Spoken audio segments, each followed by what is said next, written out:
Hello, folks, and welcome back. On this episode, we're going to cover cold weather camping in the Casita travel trailer.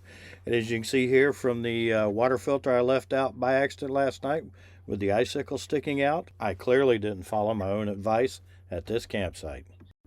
On this last trip we just completed for winter 2022, we ended up camping in several locations that had below freezing temperatures. In fact, several of them were 10 degrees at night. So we're going to cover how we survived in that and how we made the trailer work. First thing we're going to talk about is our water system here. And this is a normal hookup. We have our regulator, pressure regulator here, and just below that we have our water filter. And in that normal operations, that's hooked up to our trailer.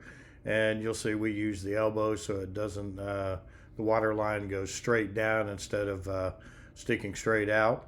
And then we have our sewer hose connected here. You see our valves are closed, both of them, black and or gray.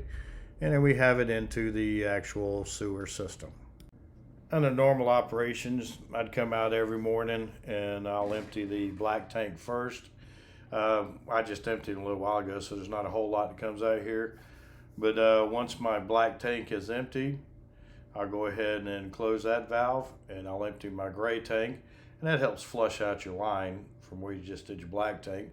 And then I also have the clear elbow here that goes down into the sewer so I can tell when my tanks are actually empty. Now we actually have several different ways we operate depending on whether we're in a campsite for more than one night or just one night, and that's going to change how we do things. If we're in a campsite for more than one night, the only thing I'm going to do is disconnect the water that's normally hooked up here, and I'll leave the actual sewer hose connected, and I'll talk about that in just a minute. So what I do is after we finish our showers at night and cleaned up all the dishes from cooking and all. So I come over here, I'll turn off the water at the spigot. Then I'll disconnect the hose right here at the regulator.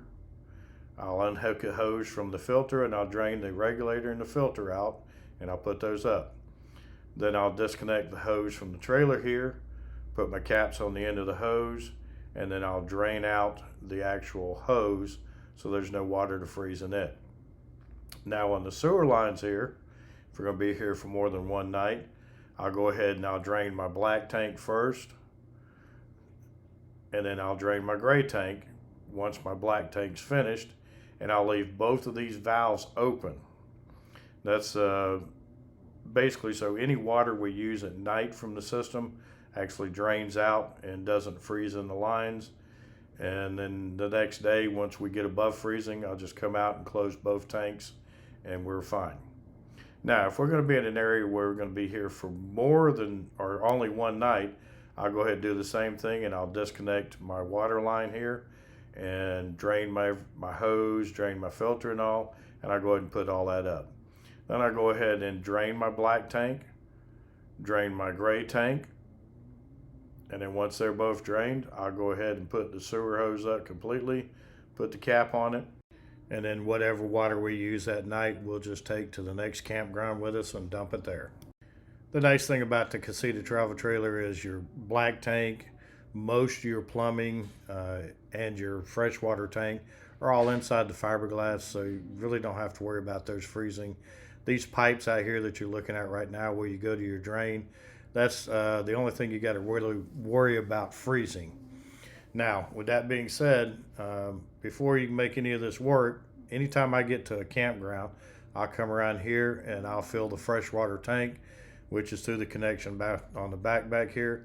That way, when I do disconnect from the system at night, I've got fresh water in the trailer to use while we're disconnected.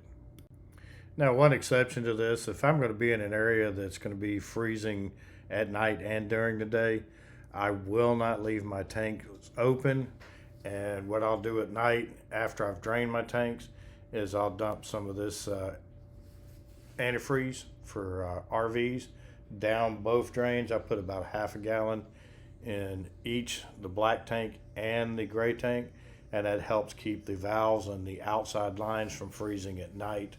And in the daytime, while it's still below freezing, I can still come back and drain the tanks. And then the final exception here is if I'm at a campground that just has water and electric like this one here, I'll go ahead and use antifreeze again in the tank if it's going to drop down below freezing.